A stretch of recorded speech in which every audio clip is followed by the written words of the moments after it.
question de la dette et des recettes, et ensuite la question liée au budget des pouvoirs publics. Encours dette bi mooy bor bi Sénégal ci 2020 mi ngi ci 8076 milliards muy 53% ci PIB bi.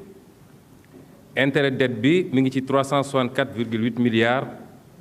10,21% des recettes et 2,4% du PIB. C'est-à-dire tey bés bu ne Sénégal dina fay citoyen sénégalais bi bés bu ne dina fay lu ëpp 1 milliard ci intérêt de la dette bi. Dette bi jaaduwut argument bi ngeen di wax nag mooy nañu cité ban réew ci àdduna moo dul leb dëgg la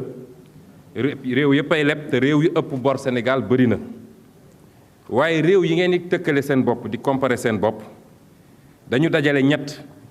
li ci ëpp bokk surtout nag réew développé yi ngeen di tudd benn bi mooy dañoo am une excellente capacité à mobiliser les ressources fiscales. soo jëlee zone Union européenne bi ratio recette fiscale ci PIB mi ngi ci 40%. soo jëlee zone OCDE bi mi ngi ci 35%. boo ñëwee Sénégal yéen a ngi ci 17%. kon kooku mënu leen comparer seen bopp ak ñooñu parce que ñooñu dañoo njëkk a def seeni effort ba mën a dajale alal. li tax nag fii mënuñu dajale suñu alal suñuy recette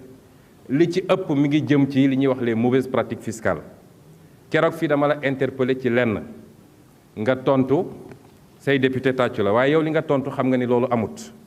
te maa ngi am fii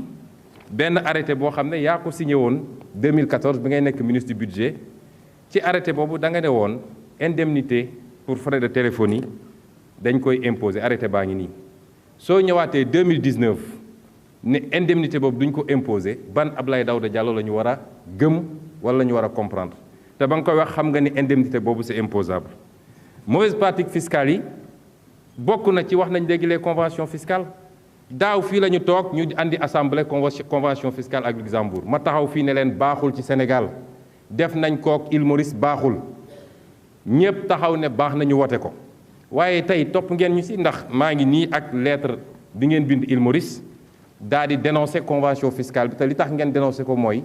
ba ngeen ko signé lépp luy entreprise minière wala pétrolière dañoo domicilier foofu pour bañ a fay impôt. kon contradiction yi am seeni politique ak milliards yi muy perte loo Sénégal kenn xamul nu mu toll ñaareel bi mooy réew yooyu dañoo moom seen monnaie dañoo am seen monnaie am banque centrale boo xam ne mooy définir pour émission monétaire bi mooy définir les taux d'intérêt waaye mooy définir surtout la politique de change loolu amu leen ko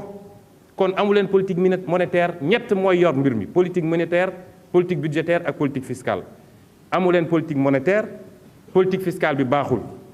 su ngeen bëggee leb ci condition boobu di tëkkale seen bopp ak France wala États-Unis da ngeen di ndax seen bopp ñeenteel bi mooy réew yooyu fexe nañu ba seen alal seen ressource naturelle ñu gérer ko ci nu mu gën a baaxee fii nag du loola te suba dinañ ko wax ak ministre du pétrole parce que xaju fi les pouvoirs publics ñu ngi war a voter 120 milliards pour les pouvoirs publics 77 milliards pour présidence de la République 8 milliards pour HCCT 6 milliards pour 28 milliards pour secrétaire général du gouvernement 120 milliards yoo xam ne dinañ ko voté waat fii sans débat ci ay conditions yoo xam ne nañ koy voté amul débat exécution bi c'est opaque amul benn contrôle bu ñu ciy def boo jëlee li ma gën a xam muy institution bu mel ni Assemblée nationale. Assemblée nationale c'est une zone de non-droit budgétaire wax naa fi fraude fiscale am na Assemblée nationale te yow xam nga ko ndax say service redressé nañu Assemblée nationale wax naa ni. ñëpp gis nañ ni blanchiment d'argent am na Assemblée nationale j'espère que sax blanchiment de drogue wala drogue bi ñuy tudd egsi wu fi ndax am na député boo ne xam na ci lu bëri wax naa fii ni blanchiment d'escroc public am na Assemblée nationale ndax commission d'enquête parlementaire bii doon essayer blanchir ay nit j'en profite pour féliciter l'OFNAC qui a déposé son rapport sur la table du procureur qui a confirmé li mu wax yépp ci 94 milliards yi et qui a demandé l'ouverture de poursuites contre les personnes concernées gàcce dina am fii ci assemblée bi ma waxaat ni non respect des règles de passation de marché public am na assemblée barki démb directeur général ARMP wax na ko surfacturation des prestations am na assemblée et j'en profite pour demander bu OFNAC wooteete nag na assemblée uyu ji ci dossier boobu wax nañu distribution d'argent léegi rek am na ancien président groupe parlementaire bu ne 10 millions yi mu doon jot da ko doon séddale